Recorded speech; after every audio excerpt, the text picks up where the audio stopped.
Coucou, dans cette vidéo, je vais vous montrer comment faire un effet d'eau animé dans les objets tels que les baignoires ou les seaux d'eau.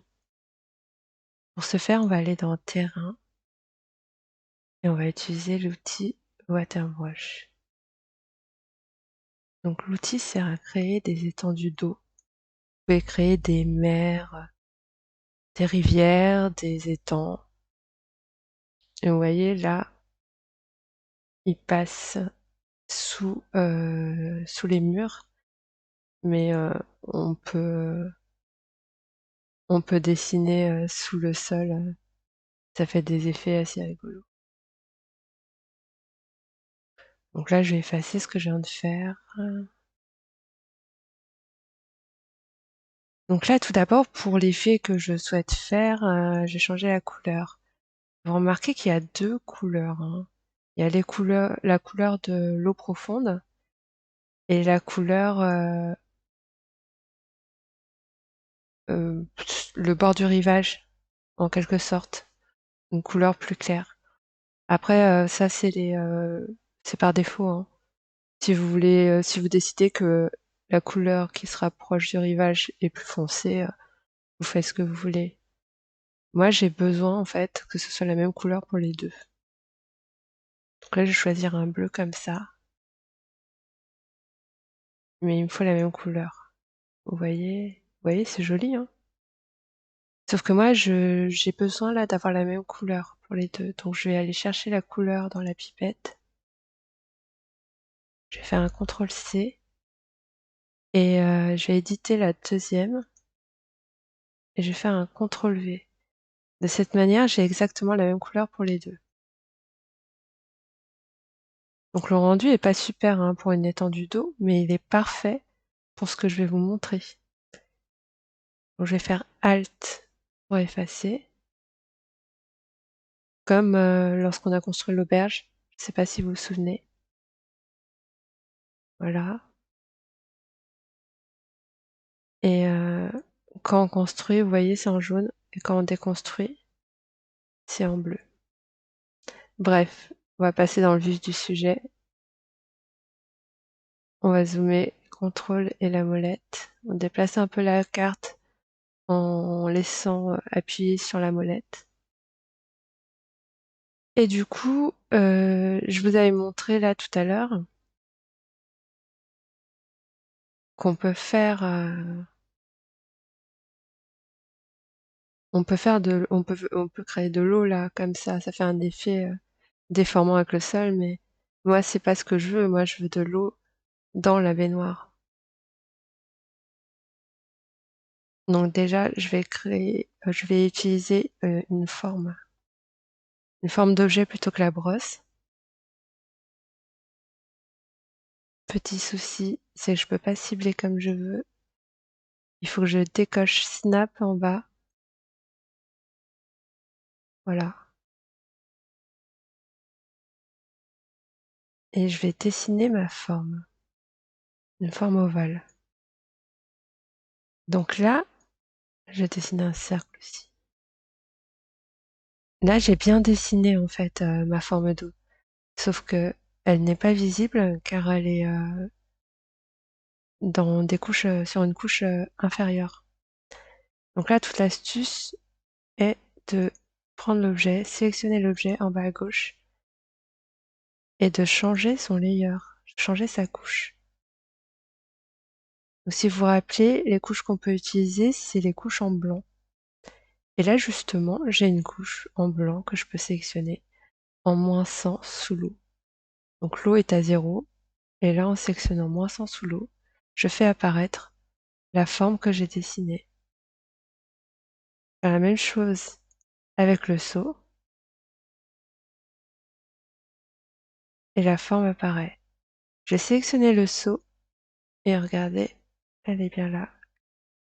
Je vais adapter le seau à la forme que j'ai créée.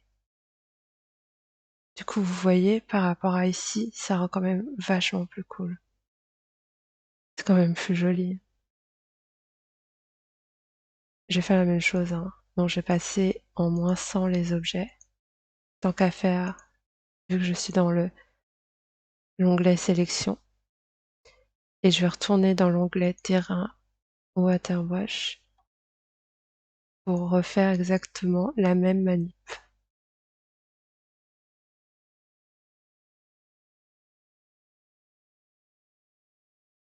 Donc là, je vais déplacer un peu le seau.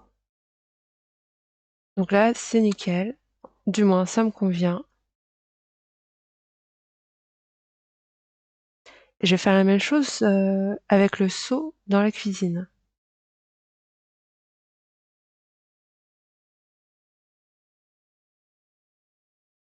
Donc je passe le seau en -100. Je retourne dans terrain water wash et je vais dessiner mon cercle d'eau. Peut-être un peu grand là. CTRL Z pour annuler.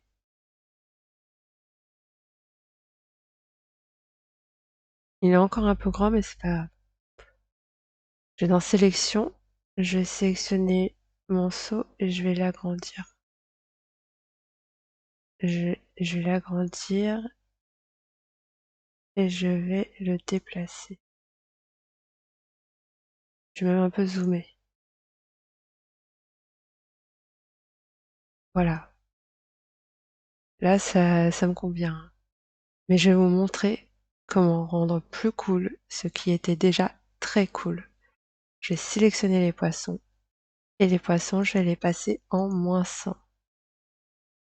Et vous voyez tout de suite comment ça rend et ce que ça donne. Je sais pas pour vous, mais moi, ça me fascine et ça m'émerveille. Je trouve ça trop beau. Magnifique.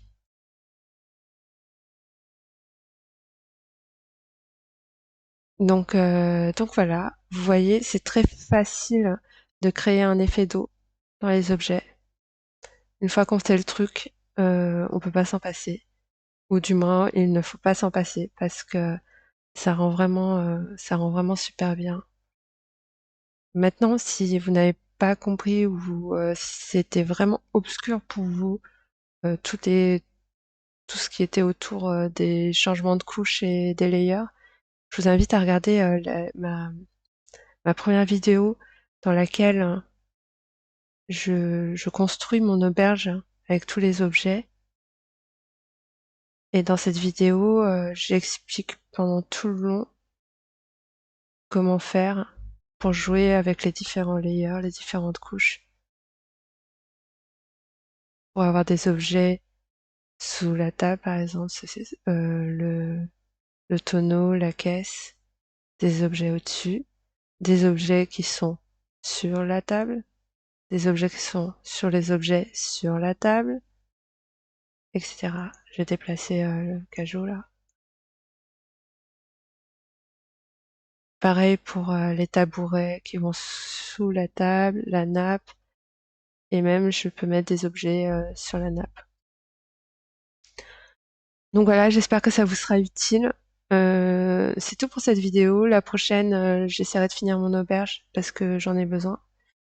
Donc je ferai des sentiers et de la verdure un peu autour.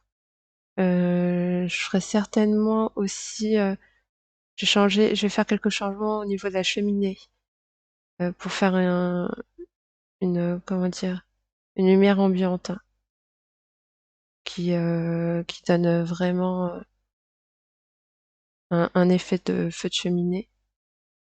Et puis c'est tout.